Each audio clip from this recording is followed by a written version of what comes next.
예레미야 18장, 19장 오늘 두 장을 보도록 하겠습니다. 18장, 19장에서 주된 메시지는 포도원 토기장이 비유입니다. 이 토기장이 비유는 신약 성경의 로마서 9장에 바울이 하나님의 절대 주권을 말씀하면서 이 토기장이 비유를 했습니다. 신약 성경에 있는 비유나 또 메시지들이 그냥 갑자기 나온 것이 아니고 다 구약에서 이미 말해 놓은 것이 신약에 와서 예수를 경험한 제자들이 재해석해서 말해 놓은 것입니다. 그러니까 계시가 그렇게 발전되어 가는 것이지 갑자기 없던 데서 무엇이 생기는 경우는 참 드뭅니다. 그렇기 때문에 우리가 신약만 안다, 이것은 제대로 왜 그러한지를 알기가 어렵습니다. 구약을 보고 알고 나면 그것의 참 뜻이 이런 것이었구나, 하나님의 약속이 바로 이렇게 성취되는 것이구나, 그렇게 이해하게 됩니다. 여기 토기장의 비유를 18장에 말씀하시는데,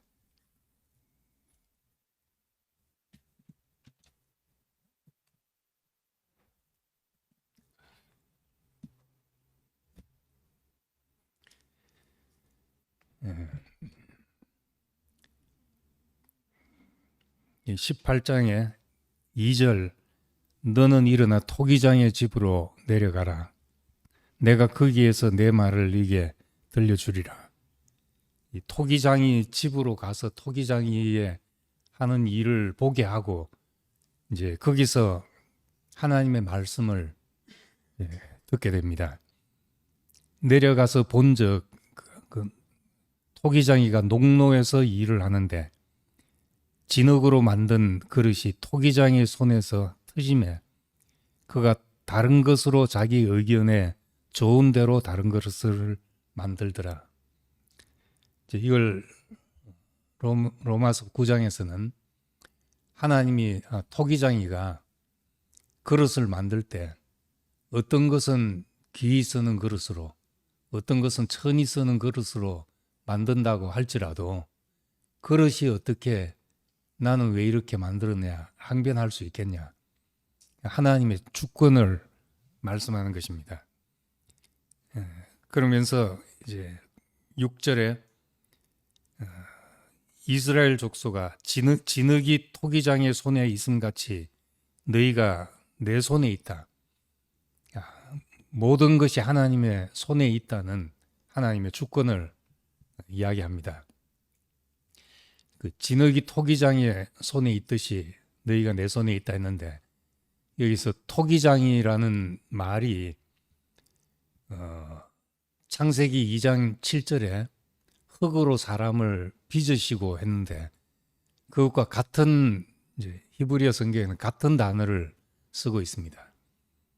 토기장이가 그 흙을 빚는 사람이라는 명사형이고, 흙으로 사람을 빚으시고 할 때 그때도 역시 그 히브리어 야차르라는 말을 씁니다.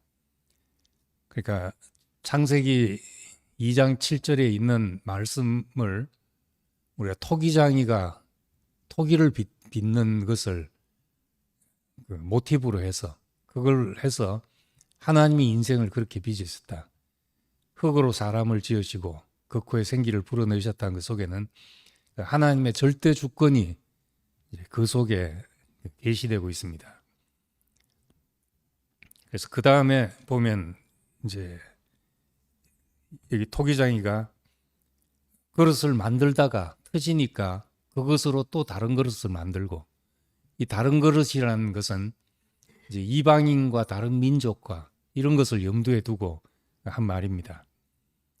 하나님은 그 다음 7절, 8절에 보면은 어느 민족을 멸하기로 했다고 하더라도 돌이키면은 그들이 돌이키면 내가 그들에게 내리기라고 생각했던 그 재앙에 대하여 내 뜻을 돌이키겠고, 그리고 만일 내가 복을 준다고 했을지라도 그들이 내 말에 청종하지 않고 내가 그에게 유익하게 내가 주리라 한 복에 대하여 청종하지 않으면 주리라 한 복에 대해서 내 뜻을 돌이키리라, 이렇게 말합니다. 저주하리라 했을지라도 우리가 돌이키면 하나님도 돌이키시고, 복을 주리라 했을지라도 그것이 합당치 않으면 하나님도 돌이키신다. 이것을 이제 토기장이를 보면서 그릇을 이렇게 만들다가 부서지니까 또 다른 그릇을 만들고, 하나님이 그렇게 하시는 분이다는 이야기를 말합니다. 그래서 이 이스라엘이 그런 하나님 앞에서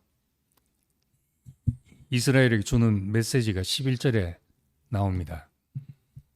유다 사람들과 예루살렘 주민에게 이제 이것을 보고 가서 말하라.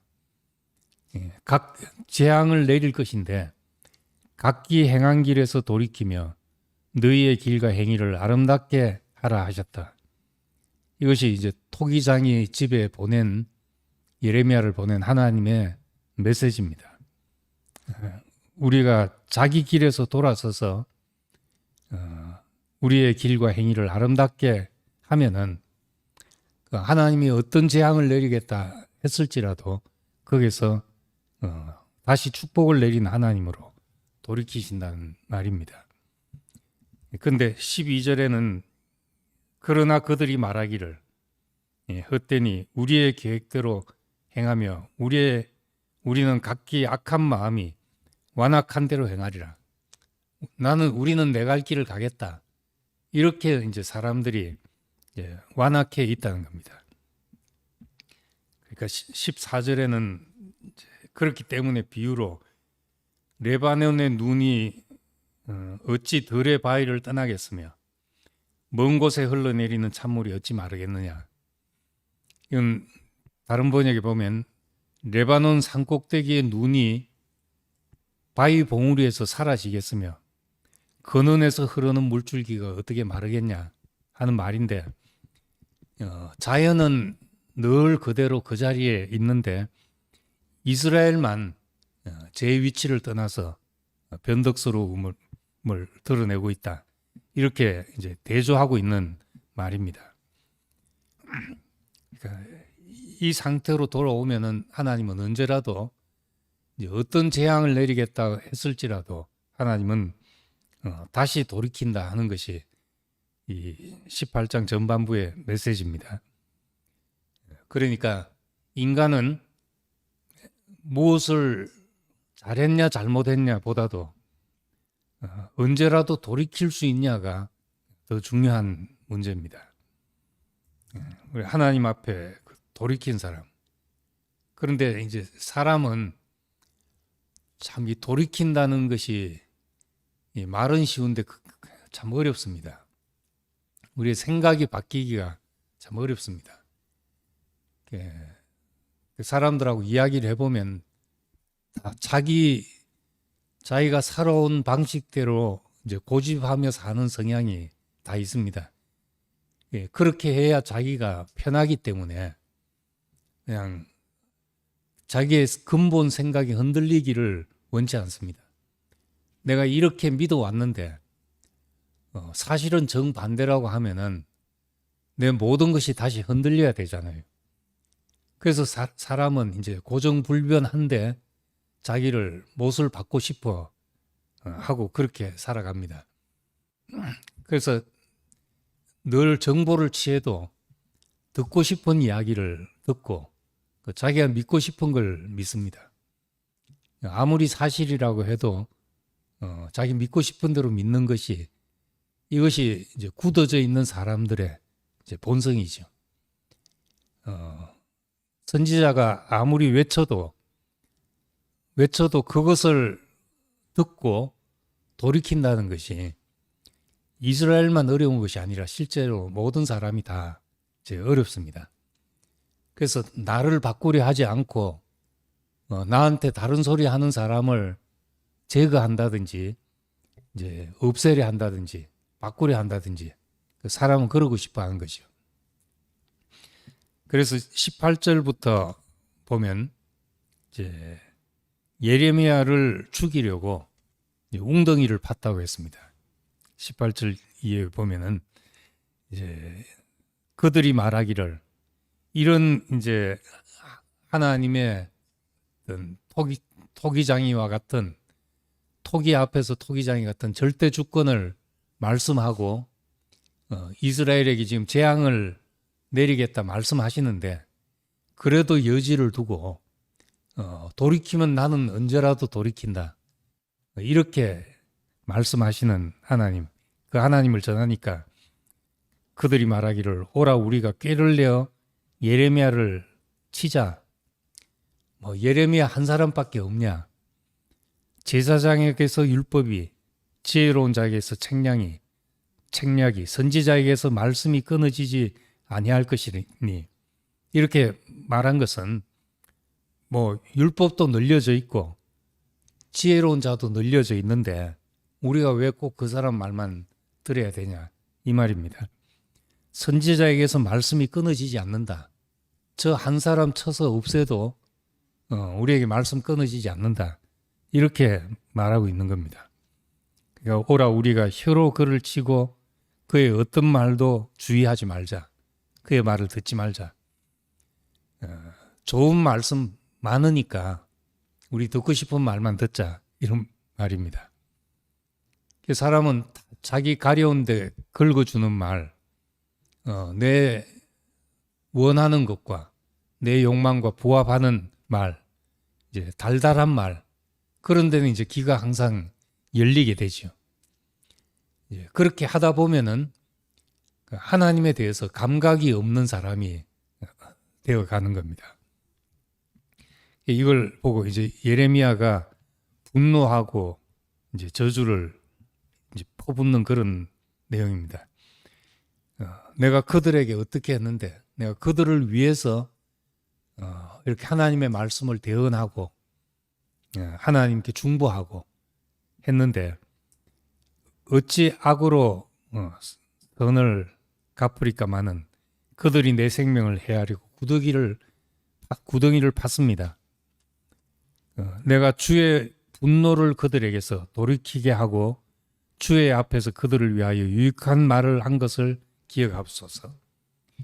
난 하나님과 사람 사이에 예레미야는 하나님의 분노를 돌이키게 하기 위해서 서서 그렇게 이제 중보한 것뿐입니다. 그런데 이제 이 사람들은 나를 이제 악으로 선을 갚으려고 합니다. 이렇게 말합니다. 지금 이제 이런 대목에서는 예레미야가 이 백성과 하나님 사이에 때로는 이제 백성에게 내려질 재앙을 생각하면서 가슴 아파하고 이제 왜 나는 이런 말을 전해야 되나 하고 통탄해하고 백성하고 동일시가 된 때도 있었는데 이 백성이 자기에게 하는 것을 보고 이 백성에 대한 분노를 솟구치는 분노 이 분노를 내면서 이 분노는 이제 하나님의 분노와 또 일치하고 있는 예레미야를 봅니다. 이 중간에 선 사람, 중보자의 입장, 이 고통이 그것인 거죠. 하나님이 왜 그렇게 진노를 하시고 분노하시는지를 자기로서 이해해가는 과정이죠. 저는 이제 어린 나이에 중보자 아닌 중보자 노릇을 많이 하게 됐는데, 저희 아버지가 장남이라서 대가족이었습니다. 그래서 이제 어머니가 이제 할머니와 시동생을 모시고 살고, 처음 시집 와서는 그냥 방도 제대로 없는 곳에서 이제 어머니도 임신을 하고 할머니도 임신을 하고 그래서 고모하고 할머니가 이제 나이가 같습니다. 그것이 이제 한 집에서 그렇게 살았고 또 위에 삼촌들도 장가간 삼촌들이 다 한 집에 살았고 이러니까 이제 시집살이가 이제 하여튼 뭐 옛날이니까 당연하게 시집살이를 했을지 몰라도 그 말이 아닌 시집살이였죠. 이제 그렇게 하다가 이제 시간이 흐르고 하니까 이제 어느 날 이제 폭발해서 제가 어릴 때는 할머니하고 어머니가 수시로 싸우기 시작하는 거예요. 우리 어머니 이야기를 들으면 어머니 말이 정말 구구절절 가슴 메이는 시집 와서 내가 어떻게 했는데 뭐 여기서부터 이야기를 하면은 형하고 고모 똥기저귀를 시누이 똥기저귀를 같이 빨면서 그렇게 시집살이 한 이야기를 이제 쭉 늘어놓고 할머니 이야기를 들으면 이제 할머니는 내가 어떻게 목사를 만들었는데 군대 끌려가가지고 학도병으로 제주도 끌려간 거를 그걸 맨날 며칠 굶어가면서 제주도 찾아가서 우리 아들 어떻게 해달라고 사정을 해서 겨우 이제 군종으로 만들어서 이렇게 뭐 그때 이야기부터 하면은 정말 엄마 찾아 삼만리가 아니라 아들 찾아 삼만리 스토리가 또 나오는 거예요. 들을 때마다 이제 양쪽 스테레오가 엄마 말을 들으면 정말 할 말 없고 할머니 말을 들으면 또 할 말이 없고 그런 거예요. 중간에 서 있으면 항상 그런 거죠. 예레미야도 이 하나님의 진노를 겪어야 되는 그 재앙을 겪어야 되는 백성의 입장에 서면 또 정말 자기 인생이 무너지는 것 같은 아픔을 느끼고 또 백성의 어떤 폐역과 선을 악으로 갚는 은혜를 악으로 갚는 그것을 자기가 몸소 겪으면 이제 하나님의 분노를 자기가 또 체험하게 되는 겁니다.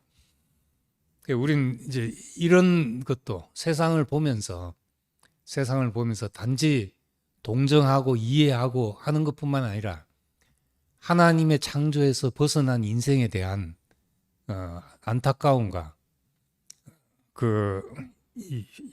예레미야 18장에 나온 이 선지자의 아픔이 여기서는 이제 하나님 입장에 서서 자기가 괴로워하고 아파하는 이런 선지자 모습을 이제 보게 되는 겁니다. 그냥 이제 표면적으로 읽으면 선지자가 어떻게 이제 자기한테 그랬다 할지라도 이렇게 저주를 퍼부을 수 있나 이제 그렇게 생각할 수 있잖아요. 예수님은 그래도 정말 자기를 죽이려 하는 자들 앞에서 저들이 알지 못하고 하는 것입니다. 저들의 죄를 사해 주십시오. 저들이 알지 못하고 하는 것입니다. 이렇게 이제 말씀했는데 예레미야의 수준은 거기서 떨어지는구나. 이렇게 생각할 수도 있습니다. 또 구약이니까 그렇구나 이렇게 생각할 수도 있는데 우리가 그 사람에게서 들어가서 그 사람 입장을 생각한다면은 그 누구보다 못하고 낫고가 아니라 우리가 하나님 입장에서는 이런 분노가 사람에 대한 이런 마음이 있을 수 있구나 하는 것을 또 여기서 짚어보게 됩니다. 그래서 이 신약 성경에 여기 20절에 하나님의 진노를 돌이키려고 그들을 위하여 중보하고 이렇게 하고 자기에 대해서 죽이려고 하는 자들을 보고 이제 그 다음에 막 자녀들이 죽게 하시고 자녀를 잃고 과부가 되게 하시고 많은 말들이 막 나옵니다. 우리는 이것을 보면서 히브리서 12장 3절에 히브리서 기자는 그렇게 말합니다. 너희가 피곤하여 낙심치 않기 위하여 죄인들의 이같이 거역한 일을 참으신 자를 생각하라. 그러니까 우리도 이제 다른 사람 하는 걸 보고 어찌 저럴 수가 하고 이제 끌을 수가 있지만은 그렇지만은 우리가 그 상황에서 피곤하여 낙심치 않기 위하여 죄인들의 이같이 자기의 거역한 일을 참으신 자를 생각하라. 한 것처럼 예레미야는 지금 하나님이 이러셨겠구나 하는 것을 지금 경험해 가고 있는 그런 과정으로 이해할 수 있습니다. 그런 다음에 이제 19장에 다시 이제 말하기를 그 토기장이 집에서 토기장이의 옹기를 항아리를 하나 사고 백성의 어른들과 백성의 어른들과 제사장의 어른 몇 사람과 같이 이제 흰놈의 아들의 골짜기로 내려가서 이제 내 말을 선포하라 하는 것입니다.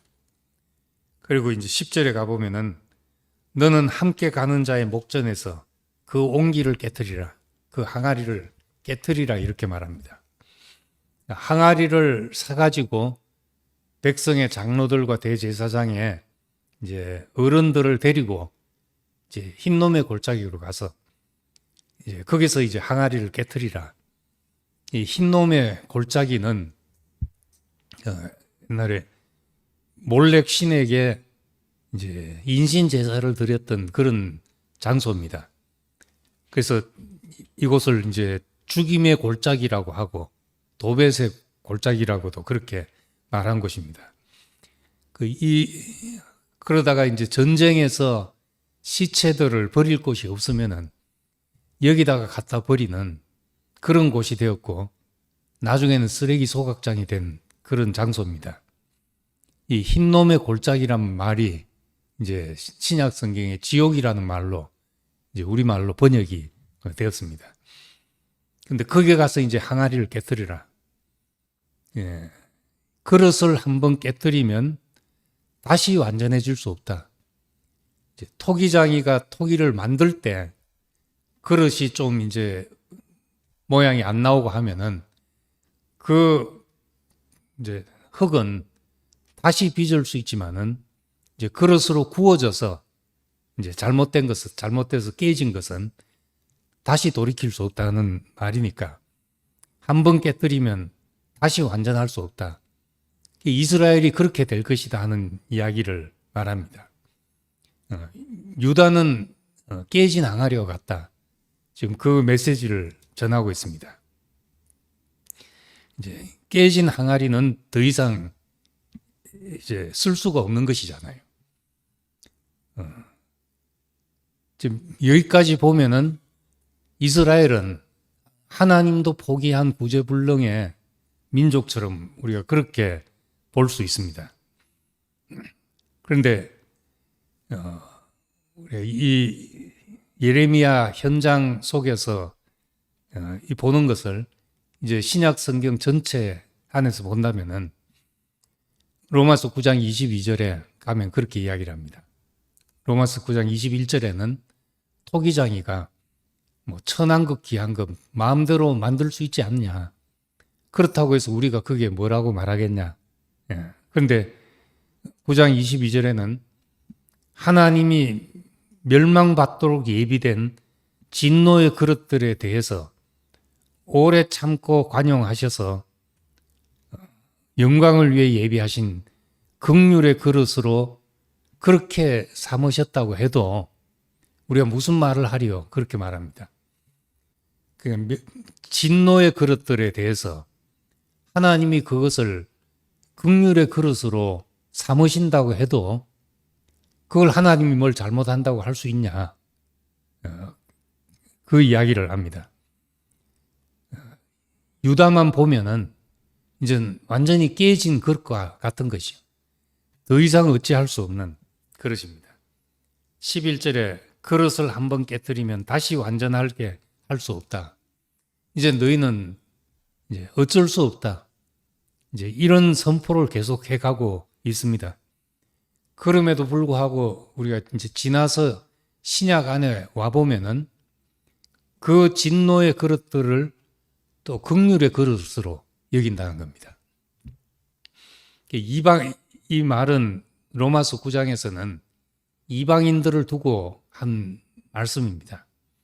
이방인들, 하나님의 약속에서 외인이고 하나님의 약속에 대해서 멀리 있던 그 사람들을 진노의 그릇이나 마찬가지였던 그 사람들이 유대인의 꺾임으로 말미암아 하나님이 긍휼을 입었다는 거죠. 그래서 가버나움과 예수님께서 그 갈릴리에 있는 고을들에게 행한 기적을 저 이방 땅에서 행했더라면은 벌써 회개하고 돌아오지 않았겠냐. 이 말은 받아들여야 될 백성들이 완악하니까 이제 차라리 그 사랑을 이방인에게 줬더라면 훨씬 더 이 백성이 더 낫지 않았겠냐 해서 마음이 그리로 이방인들에 대해서도 열리게 된 거죠. 마찬가지로 유대인들의 꺾임이 이방인들이 긍휼을 잊게 됐다는 겁니다. 그럼 긍휼을 잊고 나면은 유대인들은 그럼 망하게 되느냐?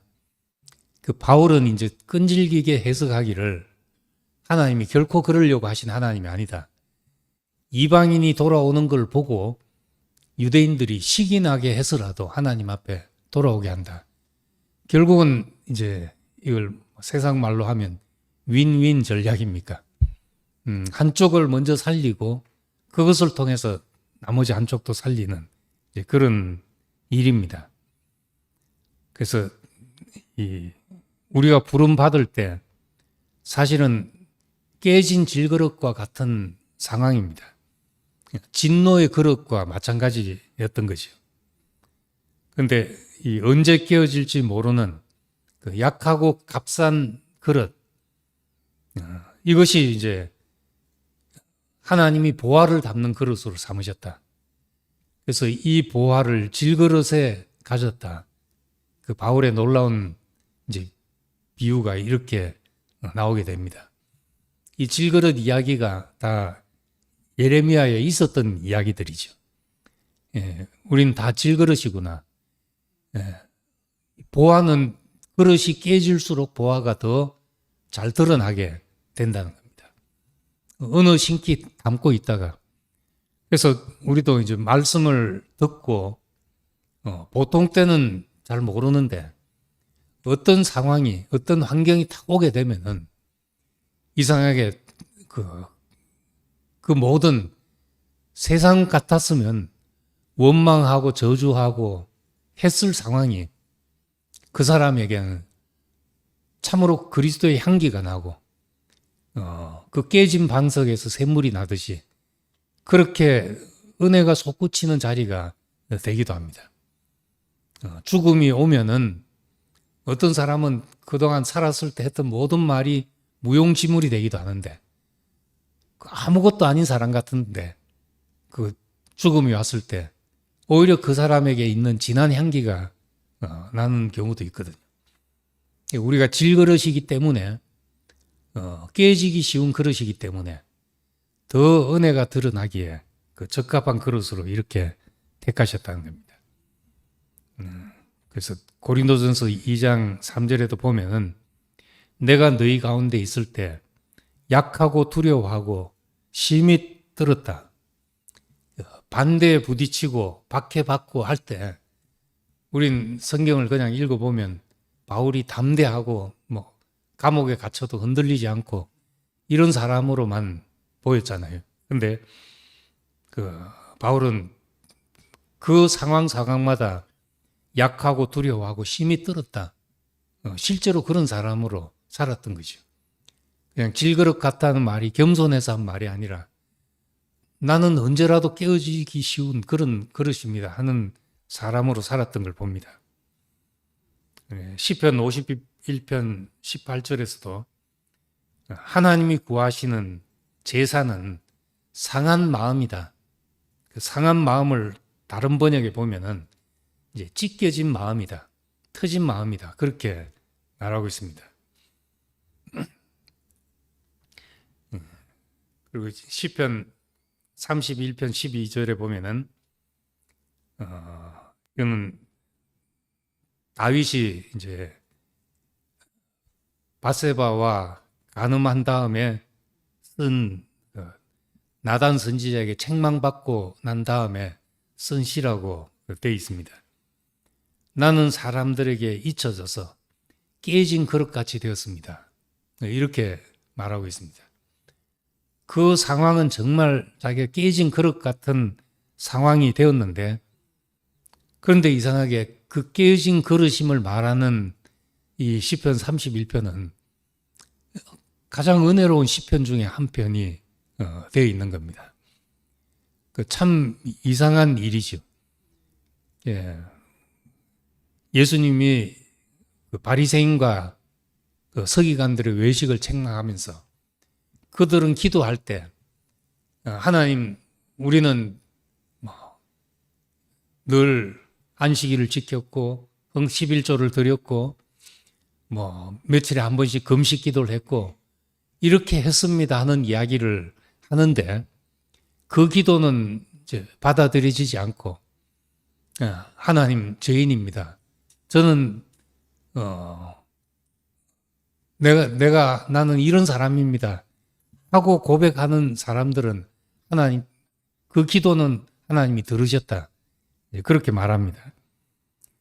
그러니까 우리에게 있는 중요한 것, 여기 예레미야에 나오는 유다는 정말 그릇이 깨지면 그거 어떻게 쓰겠냐 하는 정도의 사람들이었는데도 그 앞에 한 말대로 그럼에도 돌아오면 내가 마음을 돌이키겠다 하는 이 마음이 항상 하나님 앞에 있는 거죠.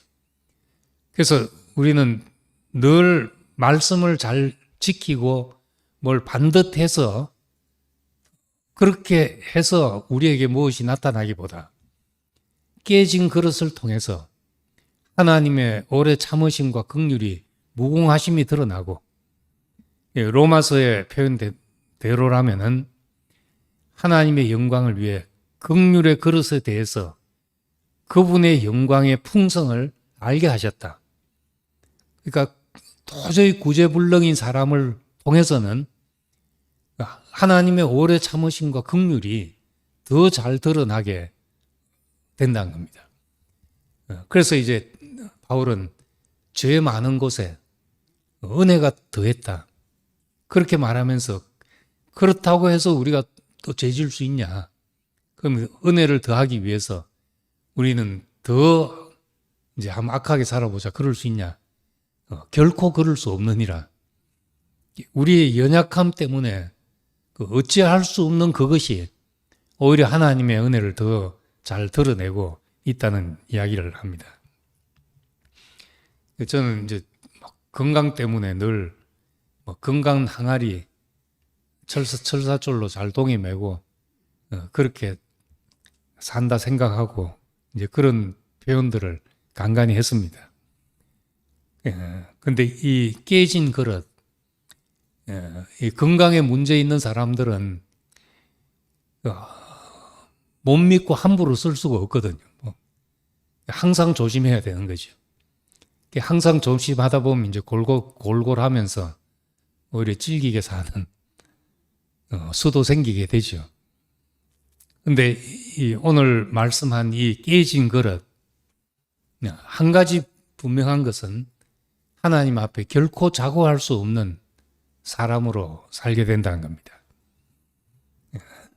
우리 자신을 신뢰할 수 없는 사람. 그래서 바울은 자기 간증을 하면서 내가 40에 하나 감하는 매를 맞고 풍랑을 만나 죽을 고비를 넘기고 살 소망까지 이제 끊어지고 이렇게 됐는데, 이 모든 것은 하나님이 우리로 죽은 자 같이 소망이 끊어진 자가 됐는데, 우리에게 소망을 두지 않고 하나님께 소망을 두게 하려고 그렇게 하셨다, 이렇게 말합니다. 이제 깨진 항아리, 쓸 수 없는 그릇입니다. 근데 이것을 쓸 수 있는 분이 하나님이시니까, 그래서 우리의 유일한 소망이 하나님께 있다고 말하게 됩니다. 그 부활신앙, 지난 주일에도 말했지만은 우리의 부활신앙은 죽은 자를 살리시는 하나님에 대한 신앙이잖아요.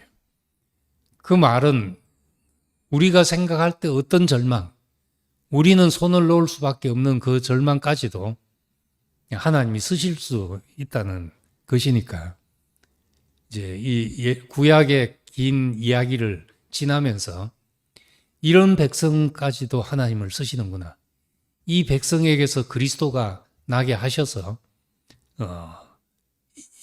이 사람을 통해서 만민을 구원하려 하신다. 이제 그것이 이제 우리가 구약의 과정을 거치는 동안의 이제 메시지입니다. 반석이 깨져서 거기서 샘이 나듯이 질그릇이 깨져서 보화의 영광이 드러난다. 그게 아니면은 질그릇은 자기가 보화인 줄로 착각하기가 너무나 쉽다는 겁니다. 우리는 이제 누가복음에 있는 표현대로 우리가 밭에 나가서 일을 하고 돌아오면 돌아와서 주인에게 내가 이렇게 일을 했으니까 밥상 차리라 할 종이 있겠냐. 그렇게 하면 쫓겨나게 되고 일을 아무리 하고 왔다 하더라도 나는 이제 종일 뿐입니다. 내 하여야 할 일을 했을 뿐입니다 하고 자기 처소로 돌아가더라. 이제 이게 사람의 바른 위치지요. 내게서 어떤 영광이 나타나고 무엇이 나타났다 하더라도 나란 인생은 질그릇일 뿐입니다. 어떤 일을 통해서 어떤 과정을 통해서 하나님이 우리를 이제 쓰시는 것일 뿐입니다. 그렇게 생각하게 되는 겁니다. 그래서 자고할 수 없도록 우리를 깨진 항아리에서 우리를 부르시는 하나님. 이것이 지금 예레미야 18장 19장을 통해서 하나님이 우리를 발견하게 하는 이제 그런 자리인 것을 다시 보게 됩니다.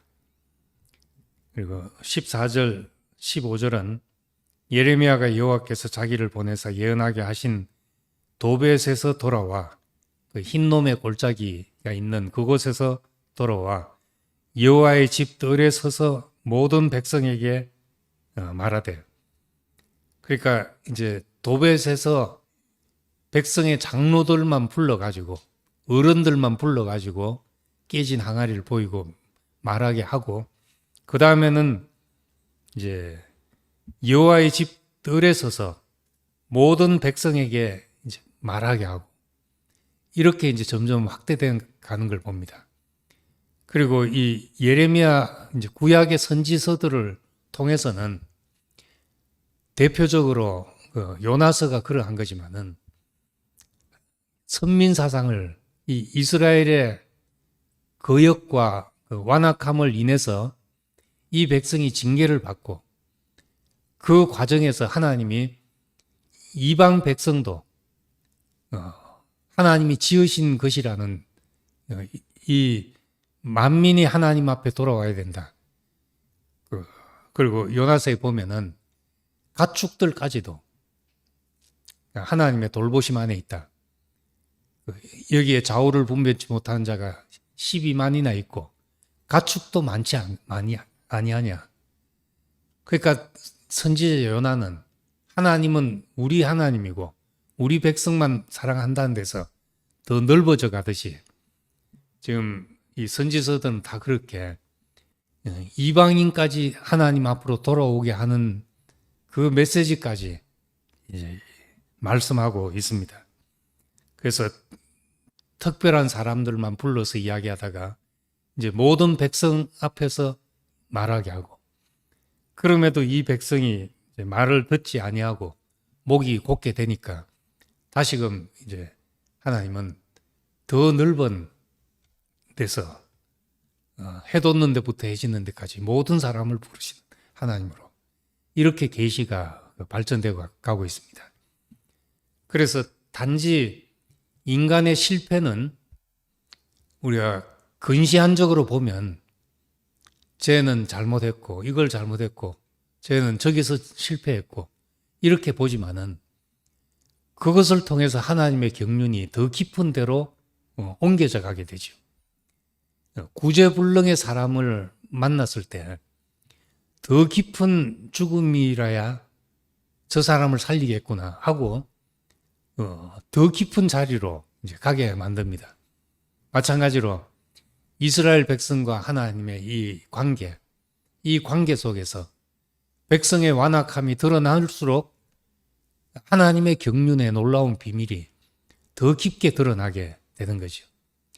하나님은 이방인까지 만민을 부르시는구나 하는 생각까지 가지게 되고, 우리 깨진 항아리 이걸 어디다 쓰겠냐 하는 그런 것까지라도 하나님이 쓰실 수 있는 것을 이제 신약에 와서야 비로소 이제 우리가 보게 됩니다. 그래서 이 예비된 진노의 그릇들을 하나님이 긍휼의 그릇으로 삼으실지라도, 거기에 대해서 우리가 무슨 할 말을 하겠냐. 이제 바울은 그렇게 말했죠. 이 바울의 이야기는 이 예레미야에는 그런 해석이 없습니다.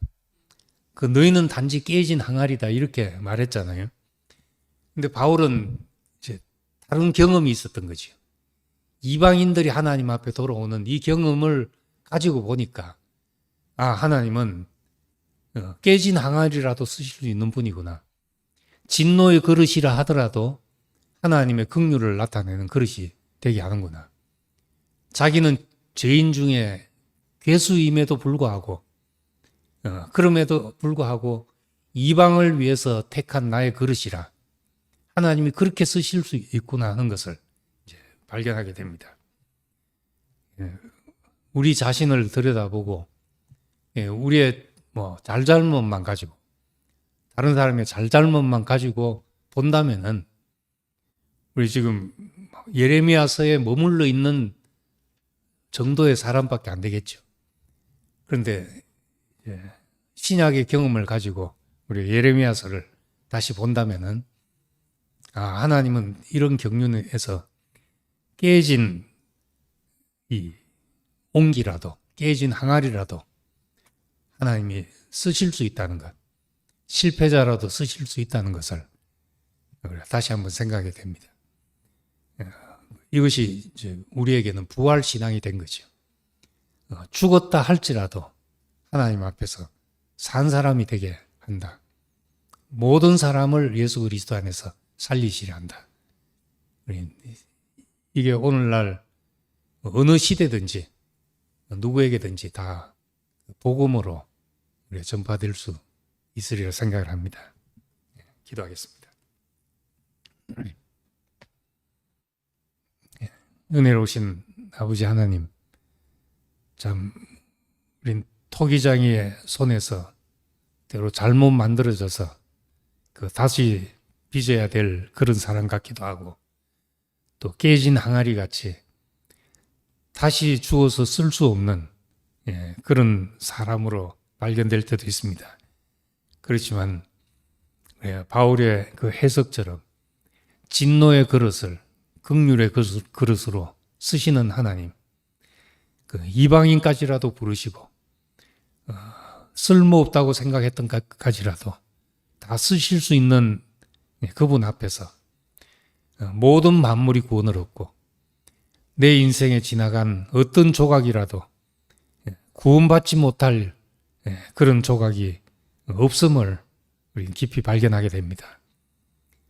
우리가 주님께만 소망을 둘 수밖에 없는 이유가 여기에 있고, 주께서 죽으시고 다시 사신 그 부활에 소망을 두는 것은 내 인생까지라도 살릴 수 있기 때문이라고 믿습니다. 우리의 깊은 어두움까지라도 찾아오셔서 살리시는 하나님을 경험하게 하시고, 그 도벳의 골짜기, 흰놈의 골짜기에 그 깨진 항아리일지라도 하나님이 쓰실 수 있는 그 길을 우리 인생을 통해서 경험하기를 원합니다. 예수님 이름으로 기도드립니다. 아멘.